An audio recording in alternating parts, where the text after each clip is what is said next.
കുവൈത്തിലെ വർബ ബാങ്കിൻ്റെ CD account ഉപയോഗിക്കുന്ന ആളുകൾക്കുള്ള ഒരു വീഡിയോ കേട്ടോ. ചെറിയ 1-2 കാര്യങ്ങളാണ്. ആദ്യമായിട്ട് നമ്മൾ ATM കാർഡ് റിന്യൂവലുമായി ബന്ധപ്പെട്ടുള്ളൊരു കാര്യം പറയാം. ഞാൻ നേരത്തെ ഒരു വീഡിയോ ചെയ്തിട്ടുണ്ടായിരുന്നു. ATM കാർഡ് എങ്ങനെയാണ് ഇത് റിന്യൂ ചെയ്യേണ്ടത്, അതിൻ്റെ പ്രോസസ്സ് എങ്ങനെയാണെന്നൊക്കെ.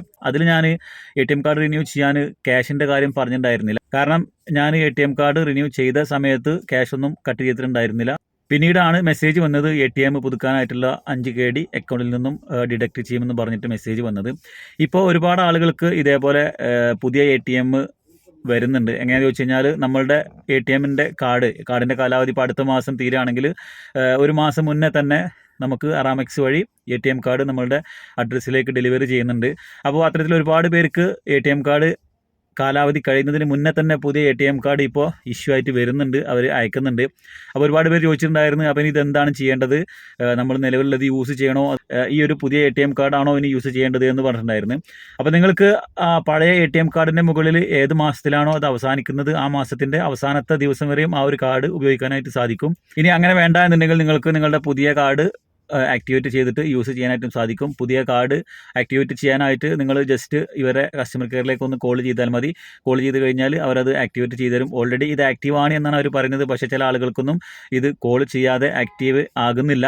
അപ്പോൾ നമ്മൾ ആദ്യം ഫസ്റ്റ് ATM കാർഡ് എങ്ങനെയാണോ നമ്മൾ സ്റ്റാർട്ട് ചെയ്തത്, ആദ്യം തന്നെ നമ്മളൊരു പേയ്മെൻറ്റ് നടത്തിയതിന് ശേഷമാണ് ഈ ATM കാർഡിൻ്റെ ഫുൾ ഫംഗ്ഷൻ എനേബിൾ ആവുള്ളൂ. അല്ലാന്നുണ്ടെങ്കിൽ വർബയുടെ ഏതെങ്കിലും ATMൽ കാർഡ് ഇൻസേർട്ട് ചെയ്തുകൊണ്ട് നമുക്ക് പിൻ നമ്പറൊക്കെ റീസെറ്റ് ചെയ്യാനായിട്ട് സാധിക്കും. അല്ലെങ്കിൽ നിങ്ങൾ ആപ്ലിക്കേഷൻ വഴിയും പിൻ നമ്പർ റീസെറ്റ് ചെയ്യാൻ സാധിക്കും. ഇതിൻ്റെ നമ്മളെ പഴയ കാർഡിൻ്റെ അതേ നമ്പറിൽ തന്നെ ആയിരിക്കും പുതിയ കാർഡ് ഉണ്ടാവുക. പക്ഷേ നമുക്ക് ഡേറ്റ് ഒരു 3 വർഷത്തേക്ക് കൂടി കിട്ടുമെന്നുള്ളതാണ്.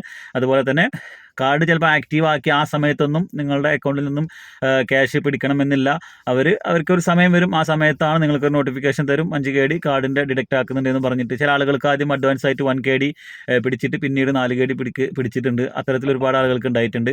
അപ്പോൾ ഇങ്ങനെയാണ് ഈ ATM കാർഡിൻ്റെ റിന്യൂവലുമായി ബന്ധപ്പെട്ടിട്ടുള്ള ഒരു കാര്യമെന്ന് പറയുന്നത്. ഇനി വേറൊരു കാര്യം, പുതുതായിട്ട് അക്കൗണ്ട് എടുക്കാൻ ശ്രമിക്കുന്ന പല ആളുകൾക്കും എലിജിബിലിറ്റി ചെക്ക് ഫെയിൽഡ് എന്ന് പറഞ്ഞിട്ട് ഒരു മെസ്സേജ് വരുന്നുണ്ട്. പുതിയതായിട്ട് കാർഡ് എടുക്കാൻ നോക്കുന്ന പല ആളുകൾക്കും. കാരണം ഒരുപാട് മുന്നേ തന്നെ ഈ ഒരു എറർ ഉണ്ടായിരുന്നു. ആ എറർ എന്താണെന്ന് വെച്ച് കഴിഞ്ഞാൽ നമ്മൾ സഹൽ ആപ്ലിക്കേഷൻ വർക്ക് ആവണമെങ്കിൽ നമ്മുടെ മൊബൈലിൽ NFC വേണം. അതുപോലെ തന്നെ നമ്മുടെ mobile ID highly verification enable ആയിരിക്കണമെന്നൊക്കെ നേരത്തെ നമ്മൾ പറഞ്ഞിട്ടുണ്ടായിരുന്നു. അതുപോലെ തന്നെ നമ്മളുടെ mobile ID verification level high ആയെങ്കിൽ മാത്രമാണ് നമുക്ക് ഇപ്പോൾ CD അക്കൗണ്ട് ഓപ്പൺ ആക്കാൻ പറ്റുന്നുള്ളൂ. അതിൻ്റെ കാരണം നേരത്തെ നമ്മൾ CD അക്കൗണ്ട് ഓപ്പൺ ആക്കുന്ന സമയത്ത് നമ്മളുടെ സിവിൽ IDയുടെ ഫ്രണ്ടും ബാക്കും ഫോട്ടോ എടുത്തിട്ട് അപ്ലോഡ് ചെയ്യായിരുന്നു പതിവ്. അതുപോലെ തന്നെ നമ്മളൊരു സെൽഫ് വീഡിയോ ഒക്കെ എടുത്ത് ഇവർക്ക് അയച്ചു കൊടുക്കണമായിരുന്നു വെരിഫിക്കേഷൻ്റെ ഭാഗമായിട്ട്. എന്നാൽ ഈ ഒരു മൊബൈൽ ID വെരിഫിക്കേഷൻ വന്നതോട് കൂടിയിട്ട് അത്തരം കാര്യങ്ങളുടെ ഒന്നും ആവശ്യമില്ല. നമ്മളുടെ മൊബൈൽ IDയിലേക്ക് ഒരു ഒതൻറ്റിക്കേഷൻ വരികയും ആ ഒതൻറ്റിക്കേഷൻ നമ്മൾ അവിടെ ഓക്കെ കൊടുത്ത് വെരിഫൈ ചെയ്ത് കഴിഞ്ഞാൽ നമ്മളുടെ സിവിൽ IDയുമായി ബന്ധപ്പെട്ട എല്ലാ പേഴ്സണൽ ഡീറ്റെയിൽസും ബാങ്കിന് ലഭ്യമാവുകയും ചെയ്യും. അപ്പോൾ അത്തരത്തിൽ നമ്മളുടെ മൊബൈൽ NFC ഇല്ലാതെ അല്ലെങ്കിൽ ഈ ഒരു mobile ID verification level low ആയിട്ടുള്ള ആളുകൾക്കാണ് ഇത്തരത്തിൽ എലിജിബിലിറ്റി ചെക്കർ ഫെയിൽഡ് എന്ന് പറഞ്ഞിട്ട് അക്കൗണ്ട് ക്രിയേറ്റ് ചെയ്യുമ്പോൾ വരുന്നത്. നിങ്ങളുടെ മൊബൈലിൽ NFC ഇല്ല എങ്കിൽ പോലും നിങ്ങളുടെ സുഹൃത്തിൻ്റെ NFC ഉള്ള മൊബൈലിൽ നിങ്ങളുടെ സിവിൽ ID വെച്ചിട്ട് മൊബൈൽ ID ക്രിയേറ്റ് ചെയ്യുക. ശേഷം അതിലേക്ക് നിങ്ങളുടെ മൊബൈലിൽ CD ആപ്പ് ഓപ്പൺ ചെയ്തിട്ട് ആ ഒരു മൊബൈൽ IDയിലേക്ക് ഒതൻറ്റിക്കേഷൻ കൊടുത്തു കഴിഞ്ഞാൽ നിങ്ങൾക്ക് ഈ ഒരു CD അക്കൗണ്ട് ഓപ്പൺ ചെയ്യാൻ പറ്റുന്നതാണ്. അപ്പോൾ ഇതുമായി ബന്ധപ്പെട്ട എന്തെങ്കിലും സംശയം ഉണ്ടെങ്കിൽ താഴെ കമൻറ്റ് ചെയ്യുക. വീഡിയോ മറ്റുള്ള ആളുകളിലേക്ക് ഷെയർ ചെയ്ത് കൊടുക്കുക. കൂടുതൽ അപ്ഡേറ്റുമായി നമുക്ക് വീണ്ടും കാണാം.